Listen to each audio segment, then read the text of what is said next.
സംയോജിത സമഗ്ര പാർപ്പിട പദ്ധതിയുടെ ഭാഗമായി 1990-91 രൂപീകൃതമായ ചെമ്മൻതേര IHDP പട്ടികവർഗ കോളനിയിലെ 35 കുടുംബങ്ങൾക്ക് പട്ടയം നൽകുന്നതിൽ MLA അടക്കമുള്ള ജനപ്രതിനിധികൾ കാണിക്കുന്ന അവഗണനയ്ക്കെതിരെ ആദിവാസി ഭൂ അവകാശ സംരക്ഷണ സമിതി ജൂൺ 7-ന് MLA ഓഫീസിലേക്ക് മാർച്ച് നടത്തും.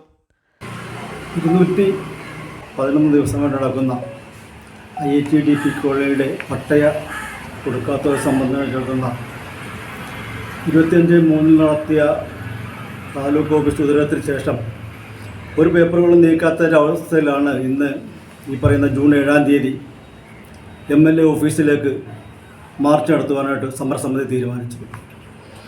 LDLFിൻ്റെ സംസ്ഥാന ജനറൽ സെക്രട്ടറി അഡ്വക്കേറ്റ് PO ജോണാണ് ഈ മാർച്ച് ഉദ്ഘാടനം ചെയ്യുന്നത്.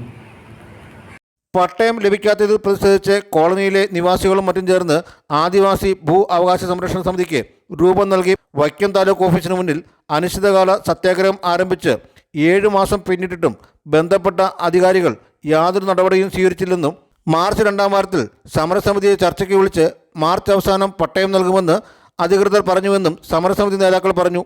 ഇതിൽ പ്രതിഷേധിച്ചുകൊണ്ടും പട്ടയവർഗക്കാരോടുള്ള അവഗണന അവസാനിപ്പിച്ച് പട്ടയം ഉടൻ നൽകണമെന്ന് ആവശ്യപ്പെട്ടുകൊണ്ടും 7-ന് രാവിലെ നടക്കുന്ന MLA office March NDLF general secretary advocate PO John ഉദ്ഘാടനം ചെയ്യുമെന്ന് ആദിവാസി ഭൂ അവകാശ സംരക്ഷണ സമിതി നേതാക്കൾ വാർത്താ സമ്മേളനത്തിൽ അറിയിച്ചു.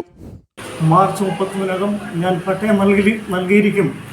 അല്ലാത്ത പക്ഷം 31-ന് ശേഷം നിങ്ങളുടെ കൂടെ ഞാനും സമരത്തിനുണ്ടാകും എന്ന് പറഞ്ഞ MLA തന്നെ അത് നിരാകരിച്ചു.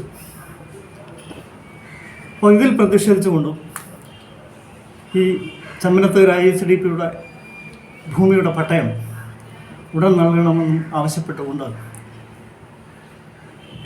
ഈ ജൂൺ 7-ാം തീയതി MLA ഓഫീസിലേക്ക് ഞങ്ങൾ മാർച്ച് നടത്തുകയാണ്. സമിതി എക്സിക്യൂട്ടീവ് അംഗം PK Appu Kappil, chairman AR Somasundaram, convener Padmini Kannan, സമരസഹായ സമിതി കൺവീനർ K കൃഷ്ണൻകുട്ടി തുടങ്ങിയവർ പങ്കെടുത്തു. Vision news, Vaikom.